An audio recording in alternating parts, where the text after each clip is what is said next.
જય માતાજી ખેડૂત મિત્રો, ખેડૂત આઈડિયા ચેનલમાં તમારા બધાનું હાર્દિક સ્વાગત છે। તો મિત્રો, રાજ્યના ખેડૂતોને છે તેલીબિયા પાકોનું વાવેતર કરવા માટે છે તો કે પ્રોત્સાહન મળી રહે તે માટે છે તો કે બીજ વિતરણ યોજના છે તો કે અમલમાં મૂકવામાં આવી છે। એમાં છે તો કે આપણને છે તો કે બિયારણ આપવામાં આવે છે। તો આના વિશે છે તો કે આપણે આ વિડીયોમાં સંપૂર્ણ માહિતી જોવાના છીએ। અને તમે જો અમારી ચેનલ ઉપર પહેલી વાર આવ્યા હોય તો ચેનલને સબસ્ક્રાઈબ કરી દેજો અને બાજુમાં આપેલા બેલ આઇકોનને પ્રેસ કરી દેજો, જેથી કરીને છે તો કે અમારા જેવા નવા વિડીયો અપલોડ થાય તો તેની નોટિફિકેશન છે તો કે તરત જ તમને મળી જાય। તો ચાલો આપણે આગળ વિડીયોની શરૂઆત કરીએ। તો મિત્રો, રાજ્યના ખેડૂતોને છે તો કે તેલીબિયા પાકોનું છે તો કે વાવેતર વધારવા માટે સરકાર છે પ્રોત્સાહન કરતી હોય છે। તો આપણે જાણી લઈએ કે કયા કયા પાકોમાં છે તો કે આપને છે તો કે સહાય મળવાપાત્ર થશે। તો તેમાં છે મગફળી, સોયાબીન, દિવેલા અને તલ। આ 4 પાકોમાં છે તો કે આપને બિયારણની છે તો કે સહાય મળવાપાત્ર થશે। આ યોજનાનો લાભ છે તો કે 3 જિલ્લાના છે તો કે ખેડૂતોને લાભ નહીં મળે। તેમાં છે તો કે આણંદ, વલસાડ અને નવસારી, આ 3 જિલ્લાના ખેડૂતોને છે તો કે આ યોજનાનો લાભ નહીં મળે। બાકીના તમામ જિલ્લાઓને છે તો કે આ યોજનાનો લાભ છે તો કે મળવાપાત્ર રહેશે। તો હવે આપણે જાણી લઈએ કે આના માટે છે તો કે અરજી ક્યાં કરવી। તો આના માટે છે તો કે આઈ ખેડૂત પોર્ટલ ઉપર ઓનલાઈન અરજી કરવાની રહેશે।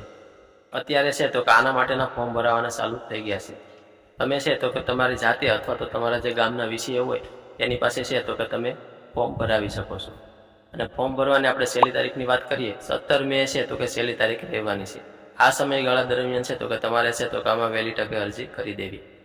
અને એમાં છે તો કે આપણે જરૂરી ડોક્યુમેન્ટની વાત કરીએ તો તેમાં છે તો કે 7, 12 અને 8ની નકલ, આધાર કાર્ડ, બેંક પાસબુકના પ્રથમ પાનાની નકલ અને મોબાઈલ નંબર।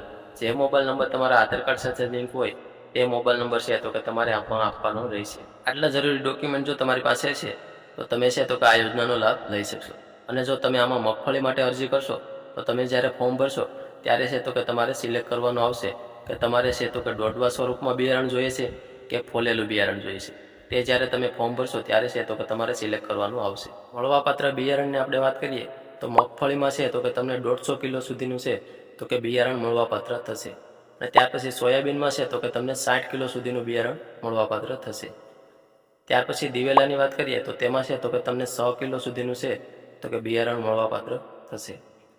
અને ત્યાર પછી તલની વાત કરીએ તો તમને છે તો કે 3 કિલો સુધીનું છે તો કે બિયારણ મળવાપાત્ર થશે। તો આવી રીતે છે તો કે તમે આ યોજનામાં છે તો કે ફોર્મ ભરી શકશો।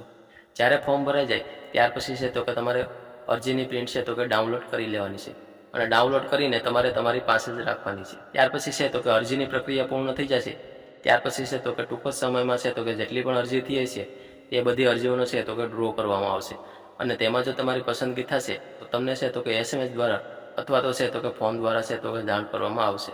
તમારી અરજી જો મંજૂર થશે તો ત્યાર પછી છે તો કે તમને છે તો કે બિયારણ છે તો કે વિતરણ કરવામાં આવશે। તો આવી રીતે છે તો કે તમે આ યોજનાનો છે તો કે લાભ લઈ શકશો।